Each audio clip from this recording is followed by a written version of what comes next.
पुणी चर्चार पिपिली दर्जी साईर अक्षय महापात्र पेशारे जड़े चांदा कारीगर भाव परिचित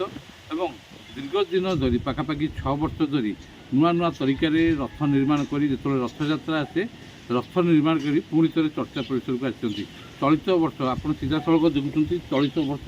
ये जो कार्य चली ये रथ निर्माण चली ये हूँ बोताम जो बोताम कि विशेषकर सार्ट पिलाने व्यवहार करती एवं सार्ट व्यवहार कराए बोताम भाव में से बोताम ये बोताम लगे सुंदर भाव रथ निर्माण कर रथरे निर्माण करी आगामी दिन में जो रथयात्रा आसूँ लोक पिला उत्सर्गित करेंगे विशेषकर जदि कह पाखापाखि 6 वर्ष धरी यही कम आरंभ कर अक्षय जी जड़े युव कारीगर चांदुआ कारीगर जार पेशा चांदुआ कार्य करती किंतु 6 वर्ष धरी ये नुआ नुआ तरीका केतले अरुआ चाउल हो केतले धान हो केतले मुगरे हो विभिन्न समय विभिन्न कला से निपुण भाव प्रदर्शन कर ये जो आप देखुं सुंदर भाव में ये 3टी रथ करमती रथ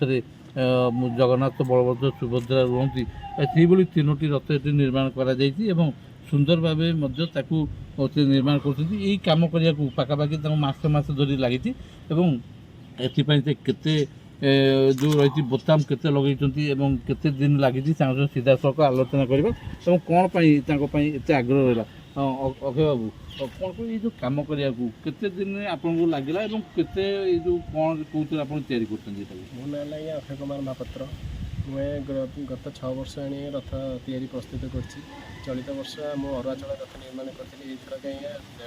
1.5 फुट उच्चता विशिष्ट बटम रथ निर्माण कर 5700 बटम लगी या भगवान आशीर्वाद रथटा कम्प्लीट हो बहुत खुशी भी अच्छे प्रति वर्ष रथयात्रा पाखी हेल्ले मन केमी गोटे भाव विहल पलि आसे केमी गोटे रथ तैयारी भगवान महिमा गोटे पलि आसे रथ कम स्टार्ट करे कम्प्लीट भी हो जाए बहुत खुशी भी लगे जहाँ आम शुणा पाऊँ ये कम विशेषकर आप राति करती समय काढ़ी जो आप पेशारे जड़े चांदुआ कारीगर विभिन्न कम कर चांदुआ कम राति करती किए किए साहय करती केते उत्साह कम करने मिले प्रतिदिन समय मिले सका चांदुआ कम करे प्रतिदिन राति बसिकी जहाँ अध घंटा घंटा जहाँ समय बाहर करे मो माँ कि मतलब बहुत सहयोग करती माँ प्रतिदिन राति अनिद्रा बसते मुझे कम करे कौटा बाउला आएगा कौटा ठीक है कौन है केमती कौन है मो माँ कि बहुत कि सहयोग करे जहाँ माँ आशीर्वाद बाबा माँ का आशीर्वाद भाई सपोर्ट सकाशु मोर कम्प्लीट जाए बहुत खुशी भी अच्छे देखो जो ये जो रथ कर रथरे कौन कौन रही जो जमी पुरी रथ निर्माण कर 5 दिन 6 दिन पर रथ यात्रा हम लक्ष लक्ष लोक आसवे ये रथर से कौन रही जो आप पूर्व जहाँ सूचना रही गत वर्ष पूर्वतन मुख्यमंत्री नवीन पट्टनायक आप जो रथ देते गिफ्ट करते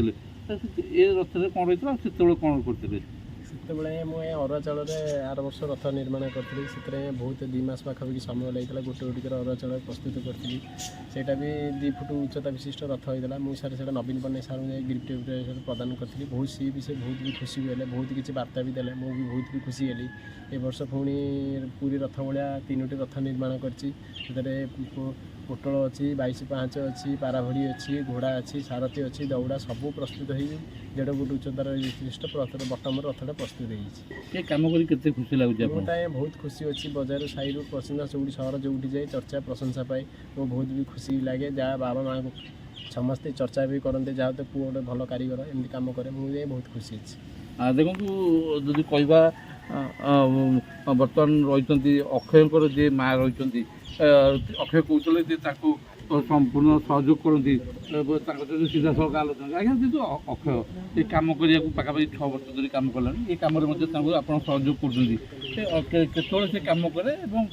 केते सहयोग जाए दुकान को राति 10टा दिन 10टा जो राति 10:30 को आसो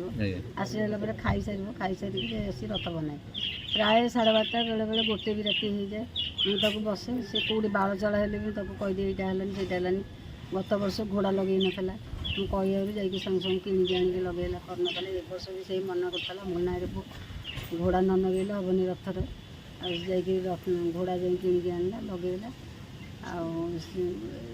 चलती तार गोटे रथ ये कम सदा तो चांदुआ कारीगर आम चांदुआ कम से करे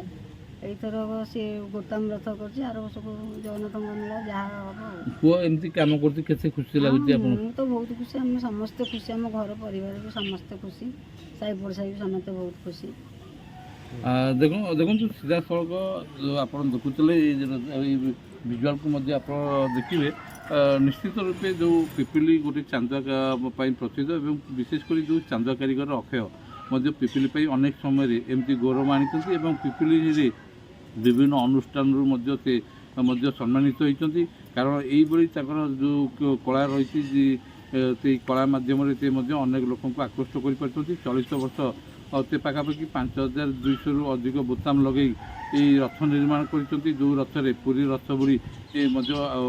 ଏ ରଥଟି ନିର୍ମାଣ କରାଯାଇଛି। ଏବଂ ଗତ ବର୍ଷ ଯେଉଁ ସେ ରଥ ନିର୍ମାଣ କରିଥିଲେ, ଯେଉଁ ଅରୁଆ ଚାଉଳରେ ଯେଉଁ ରଥ ନିର୍ମାଣ କରାଯାଇଥିଲା, ତାକୁ ମଧ୍ୟ ପୂର୍ବତନ ମୁଖ୍ୟମନ୍ତ୍ରୀ ନବୀନ ପଟ୍ଟନାୟକ ମଧ୍ୟ ଦେଇ ବେଶ ମଧ୍ୟ ସେ ଆଲୋଚନାର ପାତ୍ର ପାଲଟିଥିଲେ। ଚଳିତ ବର୍ଷ ମଧ୍ୟ ଏଇ ଯେଉଁ ରଥ ନିଶ୍ଚିତ ରୂପେ ଅନ୍ୟମାନଙ୍କୁ ମଧ୍ୟ ଆକର୍ଷଣ କରୁଛି ଏବଂ ଏଇ ଯେଉଁ ଯୁବ କାରିଗର ରହିଛନ୍ତି ଅକ୍ଷୟ, ଏଇ ଅକ୍ଷୟଙ୍କ ଭଳି ଅନେକ ମଧ୍ୟ ଏଇ ଛୋଟ ଛୋଟ ରଥ କରିବା ପାଇଁ ତାଙ୍କଠୁ ଦେଖି ମଧ୍ୟ ଆଗ୍ରହ ପ୍ରକାଶ କରୁଛନ୍ତି। ପିପିଲି ଦେବାଶିଷ ସିଂଘାନ, ଦ ରୁରାଲ ନ୍ୟୁଜ୍ ଓଡ଼ିଆ।